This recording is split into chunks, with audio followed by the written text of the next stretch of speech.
Boa tarde, povo de Deus. Mais uma tarde estamos aqui na presença de Deus para levar até você a oração do meio-dia. Nesse momento você vai parar tudo o que você está fazendo, porque nós vamos entrar na presença do Pai. Você vai pegar o seu copo de água e vai curvar a sua cabeça, porque agora é momento de oração. Senhor meu Deus e meu Pai que está no céu, mais uma tarde nós estamos aqui nesse sábado 2 de março para falar com o Senhor, meu Pai.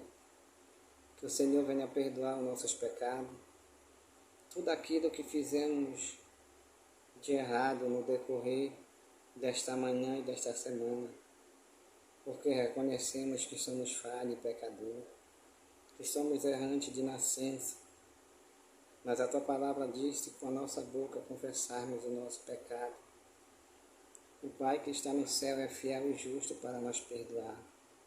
Que o Senhor, meu Pai, venha ter misericórdia de nós e venha perdoar tudo aquilo que fizemos de errado. Que o Senhor venha manifestar o Teu poder dentro desta casa, na vida deste casal, deste homem, desta mulher, que tem lutado, Pai, dias após dias, e não tem visto resultado do seu trabalho, Pai. Então tem misericórdia, Pai. Tem compaixão desta família, desta casa, e providencia, Senhor, tudo aquilo que está faltando. Usa de misericórdia, Pai. Usa um coração para abençoar essa família. Abre as portas que se fecharam. Quebra as cadeias, as correntes. Tira todas as amarras, Pai. Muda o último estado desse homem, dessa mulher, como o Senhor mudou o estado de Jó, Pai. Faz o impossível acontecer, Pai. E liberta o drogado, liberta o alcoólatra, liberta a prostituta. Faz maravilha nessa casa. Entra aonde o homem não pode entrar, Pai. Toca aonde o homem não pode tocar. E tira todo o embaraço, atrapalho. Vai ao encontro, Pai, até o hospital onde se encontra este homem enfermo, prostrado numa cama. Restitui a saúde dele. Põe ele de pé de novo, Pai. Em nome de Jesus, vai até, Senhor, o presídio agora, a delegacia onde se encontra essa pessoa presa, encarcerada nessa cela fria, abandonada, até mesmo pela própria família, Pai. Tem misericórdia dele. Perdoa todos os pecados dele, Pai. Faz o impossível tornar possível. Em nome de Jesus, Pai, nós te louvamos, te bendizemos, te exaltamos, porque só o Senhor é digno de toda honra e de toda glória e de todo louvor, Pai. Que o Senhor, meu Pai, venha entrar com providências nesta loja, que até então vendia, mas ficou difícil as vendas e o proprietário, que a pessoa até mesmo fechar as portas. Que o Senhor venha mudar a situação, meu Pai. Em nome de Jesus, abre-se uma porta para esse que está desempregado, porque a porta que o Senhor abre, o homem não pode fechar. E a porta que o Senhor fecha, o homem não pode abrir, Pai. Vai restaurando, vai curando, Pai. Tira as vergonhas. E que no lugar, Senhor, de cada vergonha, o Senhor venha dar dupla honra, Pai. Toma, Senhor, o primeiro e o último lugar da vida deste homem, desta mulher, Pai. E tira a angústia, tira a tristeza, tira todo o mal, Senhor. Em nome de Jesus, a Tua palavra diz que aonde o Senhor chega, Pai, o mal tem que sair. Que o Senhor venha mudar o cativeiro dela. Que o Senhor venha mudar o cativeiro dele. Que o Senhor venha entrar, Senhor, neste relacionamento que está prestes a terminar, porque só é confusão, só é briga, Pai. Mas a Tua palavra diz: clama a mim que eu te responderei. te anunciarei coisas grandes, Pai. Quantas são as pessoas que não conseguem dormir à noite? Quantas são as pessoas que já tentaram de todas as maneiras, Pai, mas não conseguem? Porque, como diz a Tua palavra, sem mim nada podeis fazer, Pai. Então ouve nessa tarde a nossa oração. Ouve, Senhor, o nosso clamor e faz aquilo que um homem não pode fazer. Faz um milagre, Pai. Cura, liberta, levanta o caído, abre os olhos do cego, obstrui o ouvido do surdo, Pai, e faz um milagre urgente nesta casa e nesta família. É o que nós te pedimos, Pai, nesta tarde de sábado. E já te agradecemos em nome do Pai, do Filho e do Espírito Santo do Senhor. Amém. Você vai pegar seu copo de água, você vai beber. E você vai crer que Deus, Ele já ouviu a sua oração. E quando Ele ouve a oração, Ele manda o auxílio lá do céu. Amém? Mais uma vez eu peço para você se inscrever nesse canal que é novo. Está dando os primeiros passos na internet. Não custa nada, ajude esse canal a anunciar a boas novas. Toque lá no inscrever-se, se inscreva lá. Acione o sininho das notificações para que você possa receber. Quando tiver vídeo novo do YouTube, ele avisa. Amém? Você vai abrir o seu ouvido nessa tarde, porque o melhor de Deus é agora, é a palavra de Deus. Porque a única coisa que pode mudar a vida do homem é a palavra de Deus. E Deus tem uma palavra no livro de Atos. Atos significa aquilo que nós fazemos no decorrer da nossa vida. Cada um de nós vamos prestar conta dos nossos atos com Deus. E a palavra fala sobre um casal que tinha tudo para ser abençoado, para ser bem sucedido, como muitas pessoas têm tudo para ser bem sucedido, para se dar bem, mas deixam o inimigo entrar, como essa família aqui, esse casal deixou Satanás entrar no seu coração, mesmo sendo conhecedor da palavra, porque eles faziam parte da igreja do apóstolo Pedro. A Bíblia diz que a sombra de Pedro curava os enfermos, né? Então eles faziam parte da igreja de Pedro, eles eram ovelha de Pedro. Mas mesmo assim, eles morreram todos dois dentro da casa de Deus, porque deixaram Satanás tomar o lugar do Espírito Santo em seu coração. Preste atenção nessa palavra, que isso pode servir de exemplo para mim e para você. Está no livro de Atos, capítulo 5, versículo 1. Começa assim: Mas um certo varão, chamado Ananias, com Safira, sua mulher, vendeu uma propriedade.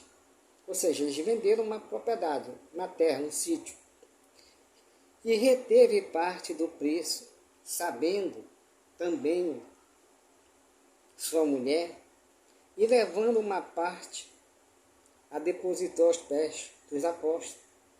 Disse então Pedro: Ananias, por que encheu Satanás o teu coração, para que mentisse ao Espírito Santo e retivesse parte do preço da venda da verdade, guardando não ficava para ti, e vendida não estava em teu poder? Por que formaste este desígnio em teu coração? Não mentiste aos homens, mas a Deus. E Ananias, ouvindo esta palavra, caiu e expirou, e um grande temor veio sobre todos os que isto ouviram. E levantando-se o jovem, os que estavam na igreja, os jovens levantaram e cobriram o morto. Cobriram o morto e transportando para fora o sepultaram. E passando um espaço quase de 3 horas, entrou também sua mulher, não sabendo o que havia acontecido. E disse-lhe Pedro: dize-me, vendeste, portanto, aquela herdade, ou seja, aquela propriedade? E ela disse: sim, portanto. Então Pedro lhe disse: por que entre vós consentaste para tentar o Espírito do Senhor? Eis aí à porta os pés dos que sepultaram o teu marido, e também te levarão a ti. E logo caiu aos seus pés e expirou. E entrando os jovens, e acharam-na morta, e a sepultaram junto de seu marido. Amém? Então, igreja, preste atenção. Às vezes, a gente tem tudo para ser bem sucedido, mas a ambição, a ganância, tudo isso é fruto direto de Satanás. Faz com que nós venhamos a perder todas as bênçãos de Deus em nossas vidas. Você vê que esse casal aqui, eles conheciam a palavra. Eles eram da igreja de Pedro, eles eram diáconos. Então eles tinham uma propriedade, a propriedade era deles, foi Deus que deu para eles. Eles tinham uma propriedade há muito tempo, que eles queriam vender, mas até então eles não conseguiam, era deles. Se eles vendessem, o dinheiro era deles. Mas aí, eles fizeram um propósito com Deus.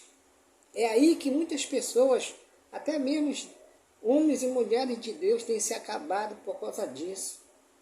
Eles fizeram um acordo com Deus, um voto.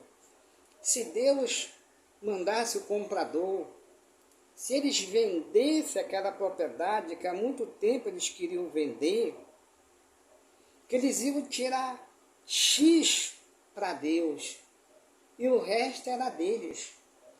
Aí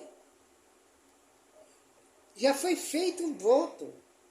Até então, se eles não tivessem votado, eles não davam se eles quisessem dar.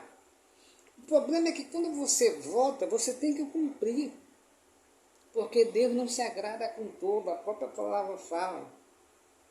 É melhor não votar do que votar e não cumprir. E eles votaram. Fizeram um voto com Deus, dizendo, se Deus o ajudasse com que eles vendessem aquela terra, que eles tirariam X para Deus. E eles venderam. A terra era deles, a propriedade era deles, foi Deus que fez. Até então aí estava tudo certinho, se eles não tivessem entrado em acordo com Deus. Mas aí quando eles viram aquele amontoado de dinheiro, o problema tem muita gente que não pode ver dinheiro. Quando eles viram aquele amontoado de dinheiro, eles viram, é muito dinheiro que nós vamos ter que levar para a igreja, porque nós votamos. Mas aí, Satanás entrou no coração deles para que eles dissessem que eles tinham vendido por outro preço. Só que Deus vê todas as coisas. Ou seja, eles levaram um valor de um preço que não foi o adequado. E eles levaram para a igreja, e pior, eles fizeram algo no coração, eles maquinaram, eles tramaram um plano para tentar enganar Deus. Ele disse para a mulher, olha, eu vou na frente, eu chego com o pastor, falo que foi isso, e depois com umas 3 horas tu chega e tu confirma o que eu falei. E isso aconteceu. Então você vê que quando ele chegou lá, o pastor Pedro perguntou. Deu chance, deu oportunidade para ele falar a verdade. Mas ele firmou a mentira porque ele já estava pactuado entre ele e a mulher. Tu vai atrás depois e confirma. E a Bíblia diz que Pedro disse, por que me deixaste Satanás entrar no teu coração? Tu não fizeste um voto com Deus? Deus, ele sabe de todas as coisas. O Espírito Santo já tinha revelado para Pedro que eles tinham mentido, que eles tinham ficado com a outra parte do dinheiro na casa. Eles não mentiram para homens, mentiram para Deus. E quando você mente para o Espírito Santo, não tem perdão. E a Bíblia diz que no mesmo instante, ele expirou e caiu morto dentro da igreja. Olha só se isso acontecesse no dia de hoje. E os jovens se levantaram, que estavam sentados ouvindo a palavra, cobriram o corpo e foram enterrar. E a mulher dele, Safira, não sabendo do acontecido, chegou. Você vê que Pedro tenta salvar ela. Faz de tudo para que ela falasse a verdade. Ele ainda pergunta, foi verdade esse preço que o teu marido firmou? Ela nem sabia que o marido dela já estava sepultado. Ela afirmou a mentira. E ele disse, está vendo aqueles que estão lá na porta? Eles acabaram de enterrar o teu marido. E vão te levar também. Por tu ter maquinado o mal contra o Espírito Santo. E a Bíblia diz que ela caiu, e os mesmos que sepultaram o marido, levaram ela e a sepultaram. E olha só, do que adiantou? Perderam tudo, porque eles não voltaram mais para se apossar da parte que eles deixaram na casa. Eles não se apossaram nem da parte deles e nem da parte que eles tinham roubado de Deus. É assim que muitas pessoas têm se acabado. Porque fazem propósito para Deus abrir a porta, que quando receber vão cumprir, vão ajudar. E na hora eles se esquecem. Aí não demora muito, a porta vem e Deus fecha de novo. Ou talvez até pior. Porque Deus transforma maldição em bênção e bênção em maldição. Até então, essa propriedade era desse casal. Se eles vendessem, sem fazer nenhum propósito com Deus, estava no certo, eles davam se eles quisessem. Mas o problema é que eles fizeram um propósito, um voto com Deus. E quando você vota, você não está votando para onde? Você tem que cumprir, ou então não faça. Porque a Bíblia não diz que Deus não se agrada com tolo. E eles maquinaram, eles combinaram dentro do coração. Nós vamos chegar lá e vão dizer que nós vendemos por Y. Mas na verdade eles tinham vendido por X, pelo preço que eles tinham falado para Deus. E aí o que aconteceu? Que eles pagaram com a própria vida, né? Eles caíram lá mesmo, morreram e não voltaram mais para ver nada. Então é isso que Satanás tem colocado no coração de muitos crentes. Ambição, enganar um, enganar o outro. Não faça isso, porque Deus ele não se agrada com isso. Não prometa nada para Deus que você não possa cumprir. Só faça aquilo que você vê que você pode fazer. Deus ele não obriga ninguém. Deus é dono de tudo. Deus é dono da minha vida, da sua vida. Ele é o dono do ouro e da prata. Então que essa palavra, você possa guardar ela dentro do seu coração. E que você reflita como é que você está vivendo a sua vida com Deus. Se verdadeiramente você está vivendo correto a palavra de Deus. Para que depois você não venha ser prejudicado, porque Deus continuará sendo Deus. Ele é Deus e Ele não precisa de mim e de ninguém. Então que você possa meditar nessa palavra que fica no livro de Atos, capítulo 5, versículo 1. E se conserte com Deus, para que você possa ser bem sucedido em todas as obras de suas mãos e que você venha ter uma tarde de sábado abençoado. E se Deus o permitir, estaremos hoje às 18 horas para fechar o sábado com a oração da noite. Amém? Tenha um bom almoço.